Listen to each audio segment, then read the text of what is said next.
పల్లవి ఒక చరణం పాడుతుంది. ఆ భోజన పంక్తిలో శ్రీమౌనం ఇంటిలో అభిషేకం చేసింది అత్తరుతో యేసయ్యను.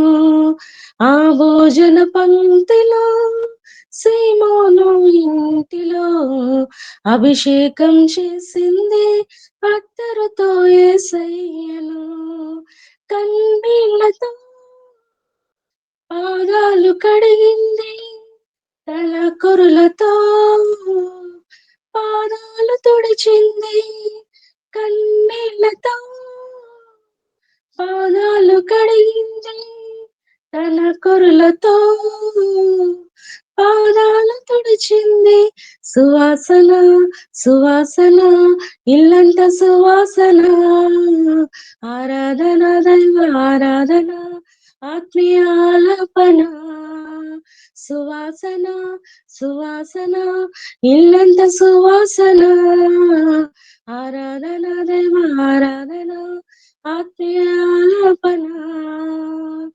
ఆ భోజన పంక్తిలో సీమోను ఇంటిలో అభిషేకం చేసింది అత్తరుతో యేసయ్యను. జంటి తేనె దారుల కన్నా మధురమైన వాక్యం, ఆ వాక్యమే నన్ను బ్రతికించెను. జంటి తేనె దారుల కన్నా మధురమైన వాక్యం, ఆ వాక్యమే నన్ను బ్రతికించెను. హల్లెలూయా హల్లెలూయా హల్లెలూయా ఆరాధన ఆరాధన దైవ ఆరాధన ఆత్మీయ ఆలాపన. హల్లెలూయా హల్లెలూయా హల్లెలూయా ఆరాధన ఆరాధన దైవ ఆరాధన ఆత్మీయ ఆలాపన. ఆ భోజన పంక్తిలో సీమోను ఇంటిలో అభిషేకం చేసింది అత్తరుతో యేసయ్యను. ఆ భోజన పంక్తిలో సీమోను ఇంటిలో అభిషేకం చేసింది అత్తరుతో యేసయ్యను. కన్నీళ్లతో పాదాలు కడిగింది తన కొరలతో పాదాలు తుడిచింది కన్నీళ్లతో పాదాలు కడిగింది తన కొరలతో పాదాలు తుడిచింది. సువాసన సువాసన ఇల్లంత సువాసన ఆరాధన దైవ ఆరాధన ఆత్మీయ ఆలాపన. సువాసన సువాసన ఇల్లంత సువాసన ఆరాధన దైవ ఆరాధన ఆత్మీయ ఆలాపన. హల్లెలూయా. చిన్న ప్రార్థన చేసుకుని వాక్యంలోనికి వెళ్దామండి. దయగల ప్రభా, ప్రేమగల తండ్రి, గడిచిన కాలం అంతా మీరు రెక్కల చాటున మమ్మల్ని భద్రపరిచి కాచి కాపాడినందుకు మీకు వందనములు, స్తుతులు, స్తోత్రములు తండ్రి.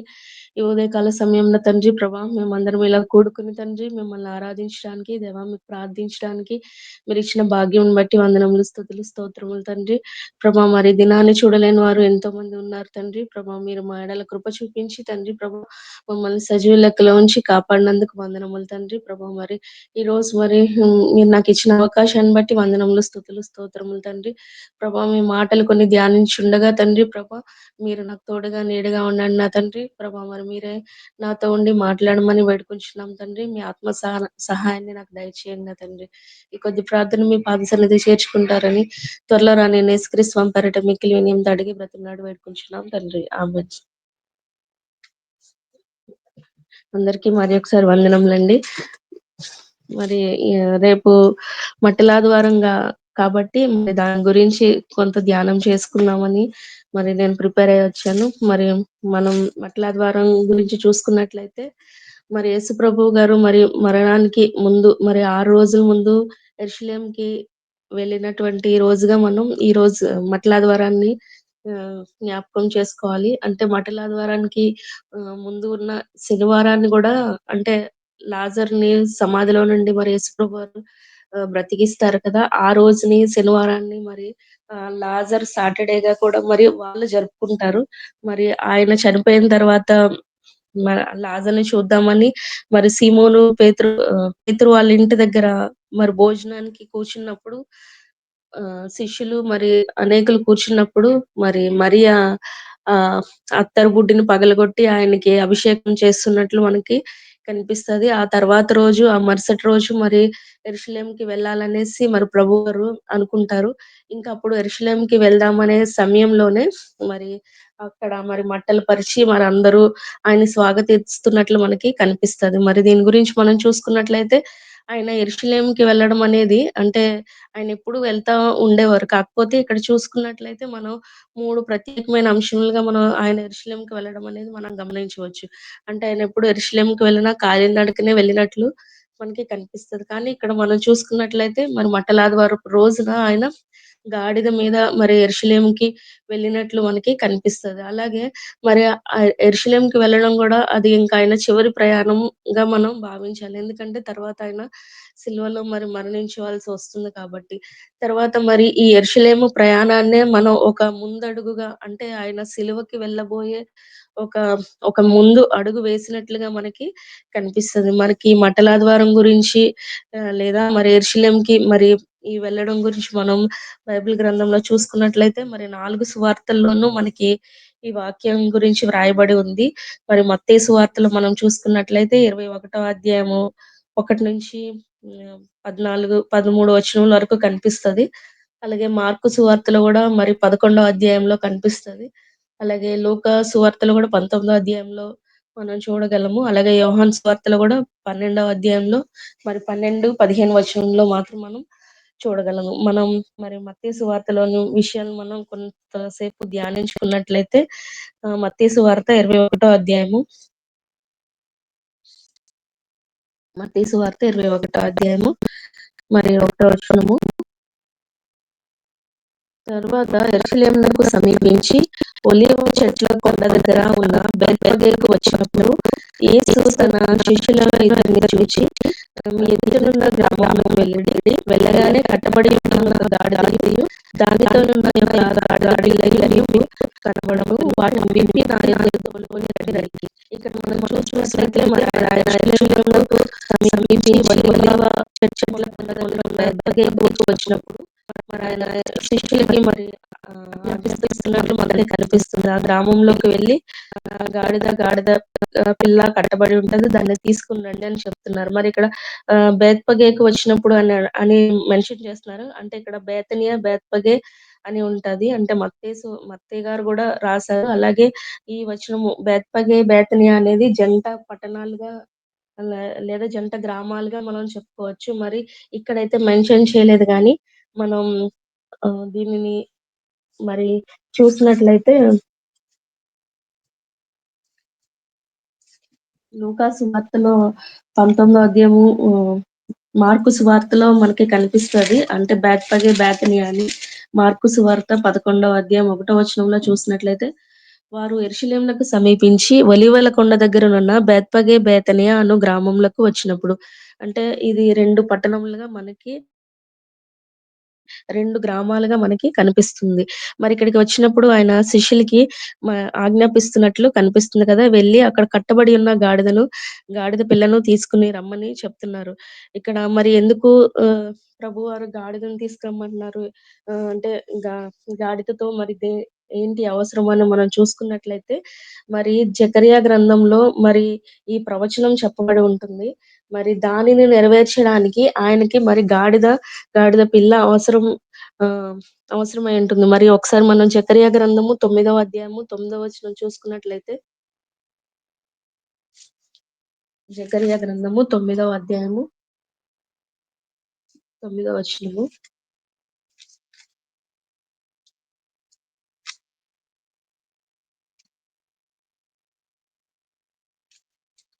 సియోను నివాసులారా బహుగా సంతోషించుడి. యెరూషలేము నివాసులారా ఉల్లాసంగా ఉండుడి.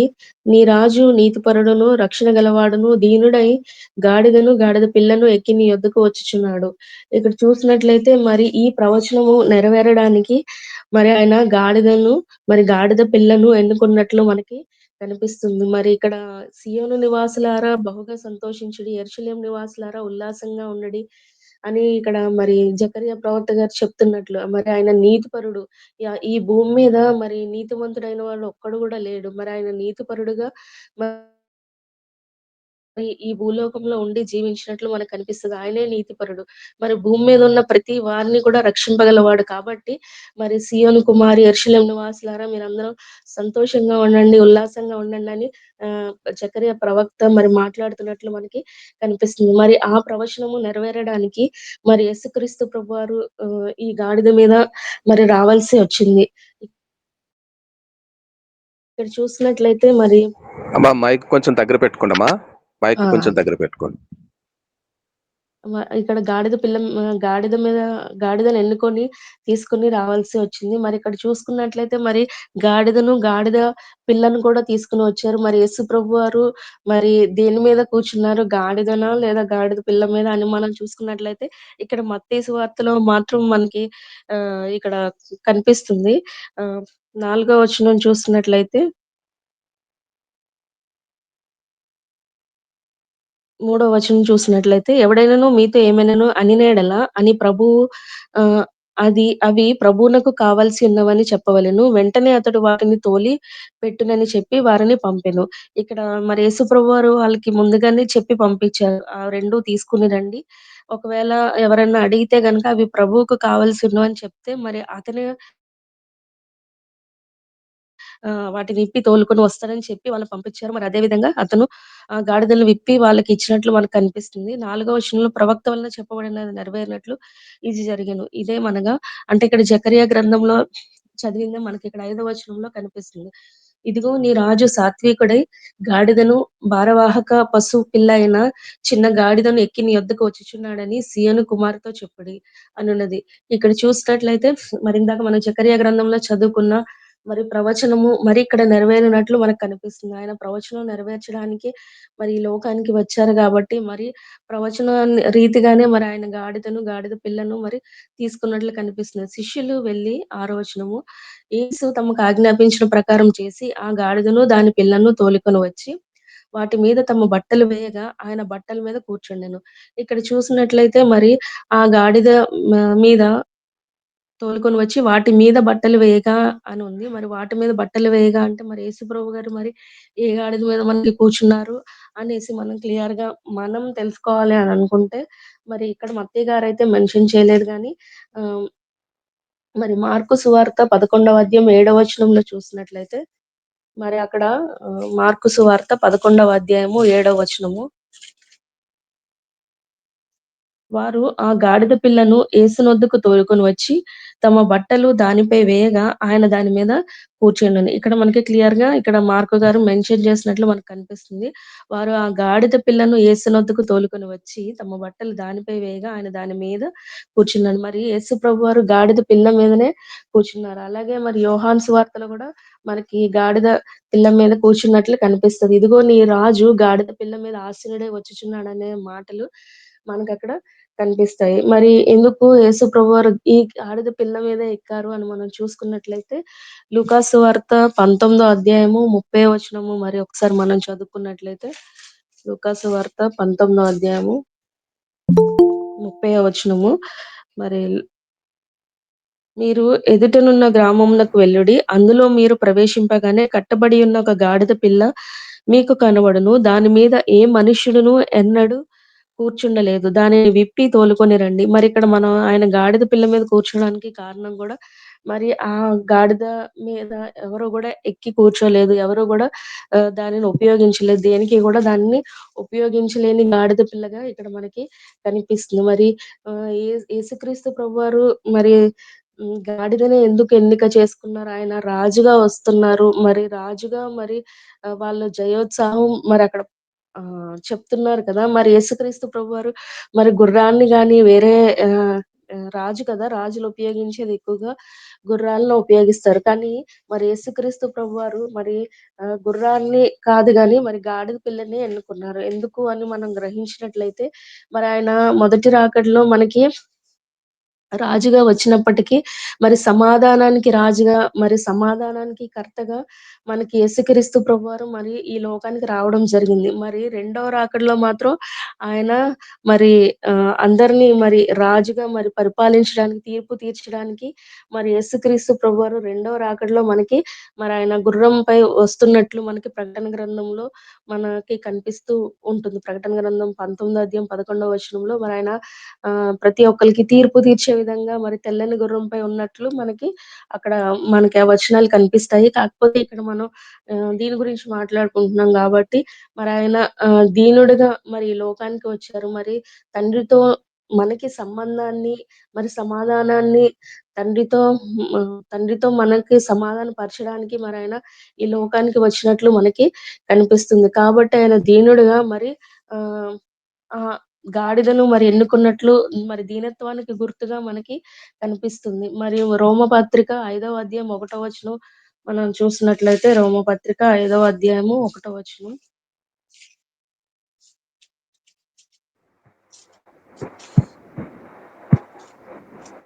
కాబట్టి విశ్వాసం మూలమున మనము నీతిమంతులుగా తీర్చబడి మన ప్రభువైన యేసుక్రీస్తు ద్వారా దేవునితో సమాధానం కలిగిందుము. Thank you brother. ఇక్కడ చూసినట్లయితే మరి యేసుక్రీస్తు ద్వారా దేవునితో సమాధానం కలిగిందము. మరి యేసుక్రీస్తు ద్వారానే మనకి దేవునితో సమాధానము. మరి ఎవరి ద్వారా గూడా మనకి దేవునితో అంటే తండ్రితో మనల్ని జతపరిచే వారెవరూ లేరు. దేవునితో మనం సమాధాన పడాలి అంటే మరి యేసుక్రీస్తు ప్రభువారు రావడం జరిగింది. మరి ఆయన మొదటి రాకడలో మరి యేసుక్రీస్తు ప్రభువారు మరి దీనత్వం కలిగి తండ్రితో మనల్ని సమాధాన పరచడానికి, కలపడానికి ఆయన వచ్చినట్లు మనకు కనిపిస్తది. కాబట్టి ఆయన గాడిద పిల్ల మరి ఎక్కినట్లు మనకి కనిపిస్తది. మరి తర్వాత వచనం చదువుకున్నట్లయితే మత్తయి సువార్త 21 అధ్యాయం 8వ వచనము. మత్తయి సువార్త 21, 8వ వచనము. జన సమూహంలోను అనేకులు తమ బట్టలు దారి పొడుగునా పరిచిరి. కొందరు చెట్ల కొమ్మలు నరికి దారి పొడుగునా పరిచిరి. జన సమూహములలో ఆయనకు ముందు వెళ్ళుచుండు వారును, వెనుక వచ్చుచుండిన వారును మరి ఇక్కడ చూసినట్లయితే మరి ఆయన వస్తున్నారని తెలిసి మరి జన సమూహాలంతా మరి బట్టలు పరిచారు ఆయన వస్తున్నారని. అలాగే చెట్ల కొమ్మలు నరికారు అనేసి చెట్ల కొమ్మలు నరికి దారి పొడుగునా పరిచారని ఉంది. కాకపోతే ఇక్కడ మత్తయి సువార్తలో చెట్ల కొమ్మలని ఉంది. ఇంకా వేరే లూకా సువార్త, యోహాను సువార్తలో మాత్రం మరి ఖర్జూరపు మట్టలు, కొమ్మలు వేసినట్లు మనకి కనిపిస్తది. మరి ఎందుకు వాళ్ళలా బట్టలు పరిచారంటే మరి యేసుక్రీస్తు ప్రభువుని వాళ్ళు రాజుగా అంగీకరించినట్లు మనకి కనిపిస్తది. అంటే ఆయన వస్తున్నారు, ఆయనకి జయము, యూదుల రాజుగా అన్నట్లు ఆయన్ని ఘనపరుస్తూ గౌరవప్రదంగా మరి ఆ బట్టలు పరచడం అనేది చూస్తాము. మరి అంటే బట్టల వర్షం అంటే మరి పాత నిబంధనలో ఒక సందర్భము యెహూ రాజు మరి రాజైనప్పుడు ఆయన వస్తున్నప్పుడు రథం మీద మరి ప్రజలందరూ గూడా మరి బట్టలు దారి పొడవునా పరిచినట్లు కనిపిస్తది. అంటే ఆయన రాజు అయినందుకు వాళ్ళు సంతోషిస్తున్నారు, సమ్మతిస్తున్నారు.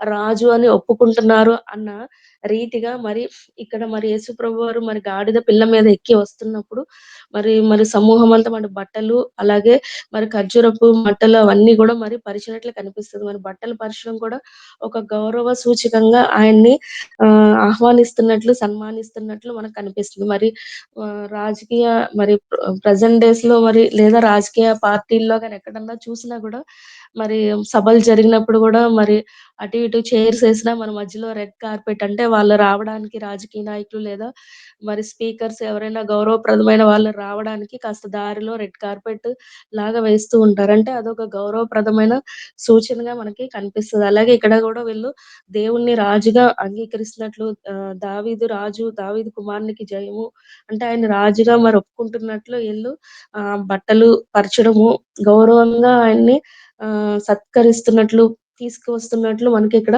కనిపిస్తుంది. మరిక్కడ మనం 9వ వచనం చూసుకున్నట్లయితే జన సమూహంలో ఆయనకు ముందు వెళ్ళుచుండు వారును, వెనుక వచ్చుచుండిన వారును దావీదు కుమారునికి జయము, ప్రభు పేరిట వచ్చువాడు స్తుతింపబడును గాక, సర్వోన్నతమైన స్థలములలో జయము అని కేకలు వేయుచుండిరి. మరిక్కడ చూసినట్లయితే మరి ఆయన స్తుతిస్తున్నట్లు ఆయనకి మరి జయము చెప్తున్నట్టు మనకనిపిస్తుంది. మరి ఇక్కడ ఈయనకి యేసు ప్రభు పేరట వచ్చేవాడు స్తుతింపబడును గాక అని సర్వోన్నతమైన స్థలమున ఆయనకి జయము అని వాళ్ళు కేకలు వేస్తూ అరుస్తున్నట్లు మనకిక్కడ కనిపిస్తుంది. మరి యేసుక్రీస్తు ప్రభువారు మరి పుట్టినప్పుడు గూడా మరి దూతలు సర్వోన్నతమైన స్థలముల్లో ఆయనకిష్టం లేని మనుషులకి సమాధానము అంటే ఉత్సాహం, జయోత్సాహం మరి దేవుడు వచ్చినప్పుడు అక్కడ ఒకసారి మనకి ఆయన్ని దూతల ద్వారా స్తుతిస్తున్నట్లు మనకనిపిస్తుంది. మరి ఇక్కడ ఒక సందర్భము అలాగే మరి యేసుక్రీస్తు వారు ఆరోహణమైతున్నప్పుడు కూడా మరి దూతలు మరి సత్కారంగా మరి వచ్చి మరి ఆయన మేఘంలో మరి ఆరోహణమైనట్లు మనకనిపిస్తుంది. అక్కడ కూడా దూతలు ఉండి మీరు ఎలా అయితే మరి దేవుణ్ణి చూసారో, ఎలా అయితే ఆరోహణమయ్యారో మరి అలాగే తిరిగి వస్తారు మేఘముల మీద అని చెప్పడం మనం చూస్తాం. అంటే 3 సందర్భాల్లో దేవుడు మహిమపరచబడినట్లు ఇక్కడ మనకి కనిపిస్తుంది. మరి 9వ వచనం చూసుకున్నట్లయితే మరి ఆయన మ మహిమపరుస్తున్నట్లు. అలాగే ఇంకా 10వ వచనం చూసుకున్నట్లయితే అక్కడ అడుగుతున్నారన్నమాట. ఆయన యెరూషలేములోనికి వచ్చినప్పుడు పట్టణమంతయు ఈయనెవరో అని కలవరపడెను. మరి వీళ్ళందరూ ఇలా చేస్తున్నారు. యూదులు ఇలా బట్టలు ఇవన్నీ పరుస్తున్నారు. మరి ఈయన రోజు తిరుగుతున్నారు గదా! అంటే ఏంటి ఇలా ఘనపరుస్తున్నారు ఈయనెవరు అని వాళ్ళు కలవరపడుతున్నప్పుడు మరి 11వ వచనంలో జనసమూహము ఈయన గలిలయలోని నజరేతు వాడగు ప్రవక్త అయిన యేసు అని చెప్పిరి. అంటే జనసమూహము మరి వాళ్ళు మాట్లాడుకునే మాట ఏంటంటే ఈయన ఆహ్, ఈయన గలిలయలోని నజరేతు వాడగు ప్రవక్తైన యేసు అని చెప్పిరి. వాళ్ళింకా మరి యేసుక్రీస్తు ప్రభువారిని వాళ్ళింకా కొంతమంది మరి ప్రవక్తగానే కొలుస్తున్నట్లు, ప్రవక్తగానే మరి ఆయన్ని తీసుకున్నట్లు మనకు కనిపిస్తది.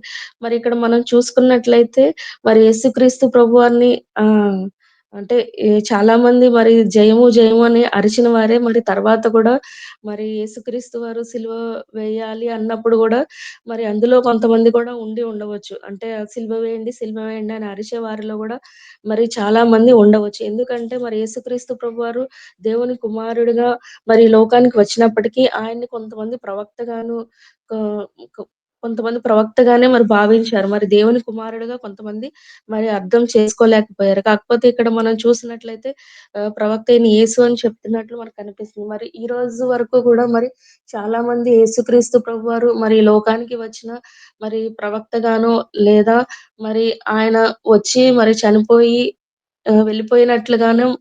చనిపోయినట్లుగానే కొంతమంది భావిస్తారు. ఇంకా వాళ్ళకి కొంతమందికి కూడా అర్థం కాదు. కాకపోతే ఆయన వచ్చిందే మన పాపములను రక్షించడానికి. అంటే ఆయన దేవుని కుమారుడై ఉండి మరి ఈ లోకానికి మానవ రూపంలో మరి రావడం జరిగింది. మరి మనం గూడా మరి దేవుణ్ణి మరి మన కోసం వచ్చారు అని మనం గ్రహించే విధంగా మనం కూడా ఉండాలి. అంటే మనల్ని ఆయన రాజుగా మనం ఒప్పుకుంటే మరి మన జీవితంలో కూడా దేవునికి అంటే మన జీవితాల్లో ఏలే రాజుగా మనల్ని మనం చేసుకోవాలి. లేదు రాజు మీరు మాకు రాజు అని సరిపెట్టుకొని మరి మనంతట మనమే మన చిత్తాలను, మన ఇష్టాలను మనం నెరవేర్చుకుంటూ మీరు ఆయనకి సింహాసనం వేసి మీరు కూర్చోండి. మిగిలిందంతా మా లైఫ్ మా ఇష్టం. మేము మాలాగానే ఉంటాము అని మనం అలా జీవిస్తున్నట్లయితే మరి వాళ్ళకి, మనకి గూడా మరి తేడా లేకుండా అయిపోతుంది. ఎందుకంటే మరి వాళ్ళు జస్ట్ మరి అక్కడ చెప్తున్నట్లే కనిపిస్తుంది. వాళ్ళు హృదయపూర్వకంగా మరి అక్కడ చాలా మంది అంటున్నారో లేదో అని మనం గ్రహించుకోగలం. ఈరోజు గూడా మనం స్తుతిస్తాము, ఆరాధిస్తాం. కానీ అది మరి ఎంతవరకు మనం హృదయపూర్వకంగా దేవుడిని ఆరాధిస్తున్నాం, దేవుని స్తుతిస్తున్నాం, ఆయన చేసిన మేలుని జ్ఞాపకం చేసుకుంటున్నాం. ఆయన చేసిన ప్రాణ త్యాగాన్ని మరి ఎవరు మనం ఆహ్, మన్ననకి తెచ్చుకుంటున్నాం అని మనల్ని మనం గ్రహించుకోవాలి. ఎందుకు అని అంటే మరి యేసుక్రీస్తు ప్రభువారు రావడం అది ఒక ఆహ్, ఆశ్చర్యకరం. మరి కన్య గర్భమున పుట్టడం, మరి ఆయన చనిపోవడం గూడా ఒక మరి ఆశ్చర్యకరమైనదే అనుకోవాలి. ఎందుకు అంటే మరి ఆల్రెడీ ఆయనకి తెలుసు ఆయన చనిపోవడానికే వస్తున్నారని. మరి ఆయన మన కోసము అంటే మ ఆయనకి మనం పాపులమైన మన కోసము ఆయన ప్రాణం పెట్టినట్లుగా మనకి కనిపిస్తుంది. ఆయన అన్నీ తెలిసి కూడా మరి మన కోసము పాపులమైన మన కోసం ప్రాణం పెట్టినప్పుడు మరి మనం పాపులమని మనం గ్రహించుకుని మరి ఆయన్ని మనం రాజుగా స్వీకరించి ఆయనకి మన హృదయంలో స్థానం ఇచ్చేలాగా మనం ఉండాలి. మరిక్కడ ఆహ్, 12వ వచనం చూసుకున్నట్లయితే మరి ఇంకా యేసుక్రీస్తు ప్రభువారు మరి దేవాలయంలోనికి వెళ్ళినట్లు మనకు కనిపిస్తది కదా! యేసు దేవాలయంలో ప్రవేశించి క్రయ విక్రయములు చేయవారినందరిని వెళ్ళగొట్టి రూకలు మార్చి వారి బల్లలను, గువ్వలమ్ము వారి పీఠములను పడద్రోసి నా మందిరము ప్రార్థనా మందిరం అనబడును అని వ్రాయబడి ఉన్నదని. అయితే మీరు దాన్ని దొంగల గుహ చేసిన వాడెవరనను. ఇక్కడ మనం చూసినట్లయితే యేసుప్రభు వారికి చాలా కోపం వచ్చినట్లు మనకు కనిపిస్తది. అంటే ఆయన అంత కోపంగా మరి ఎప్పుడు మనం ప్రవర్తించినట్లు మనం చూడలేదు. కాకపోతే ఆయన దేవుని మందిరం పట్ల ఆసక్తి అంటే మరి నా తండ్రి మందిరం ప్రార్థనా మందిరం మీరందరూ ఏంటి ఇలా వ్యాపారపు ఇల్లుగా చేశారు అని ఇంకా మరి చాలా కోపంతో వాటన్నింటిని కూడా మరి ఆయన ఇసిరి పడేసినట్లు మనకు కనిపిస్తది. మరి ఆయన ప్రార్థనా మందిరమైన మరి దేవుని మందిరం అలా ఉండడాన్ని చూసి ఆయన ఎంతో బాధపడినట్లు, కోపం తెచ్చుకున్నట్లు కనిపిస్తుంది. మరి ఈ రోజుల్లో మరి మనం ఆయన మందిరమై ఉన్నాము. మన హృదయము మరి దేవునికి ఆలయం ఉంది. మరి మన హృదయం ఎలా ఉంది ఈరోజు మరి వాళ్ళు చేసినట్లే మన హృదయాన్ని గూడా మరి వ్యాపారపు టిల్లుగా అంటే ఈ లోకపు ఆహ్ కార్యాలన్నీ లేదా అపవిత్ర కార్యాలన్నీ మన హృదయంలో ఉన్నాయా? మరి మనం రక్షణ పొందాక మరి మన హృదయంలో దేవుని చేర్చుకున్నాక మన దేహము లేదా మన హృదయము గూడా మరి దేవునికి ఆలయమై ఉంటుంది. మరి ఈ ఆలయం ఎలా ఉంటుంది? మన ఆలయాన్ని మనం ఎలా పెట్టుకుంటున్నాము? ఆయన మామూలు అంటే మరి దేవుని మందిరం చూసి మరి ఆయనకంత మరి కోపమొచ్చి ఆయన అవన్నీ విసిరేసి పాడేసినట్లు మనకు కనిపిస్తుంది. వాళ్ళ మీద అరిచినట్లు మనకు కనిపిస్తుంది. మరి మన హృదయం ఎలా ఉంది అని మనం గ్రహించుకోవాలి. మరి ఆయన మనలో జీవిస్తున్నాడు గాబట్టి, ఆయన ఆత్మ మనలో ఉంది గాబట్టి, మనం గూడా ఆయన్ని కష్టపెట్టే వారంగా కాకుండా, ఆయన్ని నొప్పించే వారంగా కాకుండా, ఆయన్ని సంతోషపెట్టే వారంగా మనం ఉండాలి. ఎందుకంటే మరి గాడిద ఎన్నిక లేనిది, గాడిద పిల్ల ఎన్నిక లేనిది. మరి దానికి ఏ విలువ లేదు. అలాగే మనకి కూడా మనం మనుషులము. మనం పాపంలో ఉన్నాము. మరి పాపపు కట్లతో బంధింపబడి ఉన్నాము. మరి ఈ రోజు కూడా మనకి కూడా ఏ విలువ లేదు. మనకెప్పుడు విలువ వచ్చింది? ఆయన్ని మన రక్షకునిగా అంగీకరించి ఆయన్ని మన హృదయంలో చేర్చుకున్నాం కాబట్టి, ఆయన మన హృదయంలో ఉన్నాడు కాబట్టి మనకి విలువ వచ్చింది. ఎలా అయితే మరి గాడిద పిల్లకి విలువ వచ్చిందో, గాడిద పిల్లకి అలాగే మనకి గూడా ఈరోజు మరి యేసుక్రీస్తు ప్రభువు ద్వారానే మనం విలువ విలువ పెట్టి కొనబడిన వారము లేదా విలువ కలిగిన వారము. మరి మనకి ఘనత, విలువ మరి ఎలా వచ్చిందంటే కేవలం యేసుక్రీస్తు ప్రభు ద్వారానే. ఎందుకు అంటే ఆయన మన కొరకు ఆయన రక్తాన్ని చిందించారు. ఆయన మనల్ని ఏర్పరచుకున్నారు. మనం ఆయన్ని మన హృదయంలో చేర్చుకున్న వారం కాబట్టే మనకు విలువ. మరి ఆయనే మన హృదయంలో లేకపోతే, ఆయన్నే మనం చేర్చుకోకపోతే మనం విలువ లేని వారమే. కాబట్టి మనం విలువ పెట్టుకొనబడిన వారం. మరి ఆయన మన హృదయంలో ఉన్నాం గాబట్టి, మనం విలువైన వారం గాబట్టి, ఘనమైన వారం గాబట్టి, మన హృదయము ఎలా ఉంది ఈ రోజున? మరి ఆయన మందిరమైన మన హృదయము మరి వ్యాపారటిల్లుగా ఉండకుండా, మరి అపవిత్రతకు చోటివ్వకుండా మన హృదయాన్ని దేవునికి దేవుని మందిరముగా ఉంది గాబట్టి, ఆ హృదయాన్ని కాపాడుకుంటూ, మరి దేవునికి ఇష్టంగా మరి మనం జీవించాలనేసి కోరుకుంటున్నాను. మరి దేవుడు కూడా ఆశిస్తున్నాడు. మరి ఆయనకి కోపం తెచ్చే విధంగా కాకుండా, ఆయన బాధపరిచే విధంగా కాకుండా, మనందరం కూడా దేవుణ్ణి సంతోషపెట్టే వారంగా అంటే ఇప్పుడు మంటల ఆదివారం వస్తుంది. ఇవన్నీ అంటే ఆ రోజుల్లో వాళ్ళలా చేశారంటే అవి చెయ్యాలి, చేయకూడదు అని ఆచారాలుగా కాకుండా, మరి దేవుణ్ణి నిజ రక్షకునిగా మన హృదయంలో మన రాజుగా మనం స్వీకరించి, ఆయన చిత్త ప్రకారం మనం ఈ లోకంలో ఉన్నంత కాలం జీవించినట్లయితే, మరి దేవుడు సంతోషపడతాడు. ఆయన రావడానికి కూడా అదే కారణం. మనందరం పరిశుద్ధంగా ఉండాలి, పరిశుద్ధంగా జీవించాలి. మరి తండ్రితో మనం సమాధానంగా ఉండాలి. మనం గూడా నిత్యము ఆయనతో మరి పరలోకంలో ఆయన రెండవ రాకడలో మనందరం గూడా ఎత్తబడాలి అనే ఆశతో మరి యేసుక్రీస్తు ప్రభువారు మరి లోకానికి రావడం జరిగింది. మరి ఆయన మంటల ద్వారం మరి సిలువ వేయబడే ముందు మరి 6 రోజుల ముందు ఈ కార్యం జరిగినట్లు మనం గమనిస్తాం. సో, మనందరం గూడా మరి దేవునికి ఇష్టమైన ఆలయములుగా మనందరం కూడా ఉండాలి. మరి దేవుడిని కలిగి ఉన్న మనందరం కూడా మరి ఘనత గల వారమే. మనందరం కూడా మరి విలువైన వారమే. మరి విలువ లేని వారమైతే మనం కావు కాబట్టి, ఆ విలువను మనం కాపాడుకోవాలంటే యేసుక్రీస్తు మనందరి హృదయాల్లో ఉండాలి. మరి ఆయన చిత్త ప్రకారం మనందరం చేసే వారంగా మనందరం ఉండాలని కోరుకుంటూ ఈ కొన్ని మాటలు ముగిస్తున్నాను. అందరికీ వందనములు. ఆమేన్, ఆమేన్. దేవునికి స్తోత్రం కలుగును గాక. ఆ ఆదివారము ఒక రోజు ముందుగానే వచ్చేసింది. ఆదివారం వచ్చేసింది, మట్టల ఆదివారం వచ్చేసింది. ప్రేమలత గారు వచ్చేసారు. ప్రేమలత గారు వచ్చారంటే ఆదివారం అనుకుంటాం కదా. ఒక రోజు ముందుగానే ఆదివారం వచ్చేసింది. సియోను కన్యా సంభ్రమపడుచు వేయుము కేకల్. సియోను కన్యా సంభ్రమపడుచు వేయుము కేకల్. పాక నీరాజు పరవాహకమెక్కి బాలా స్తోత్రములతో బయలుదేరి వచ్చే. సియోను కన్యా సంభ్రమపడుచు వేయుము కేకల్. గార్ధవము, భారవాహకము, గాడిద పిల్ల, దీనత్వము సాత్వికమునకు సాదృశ్యము.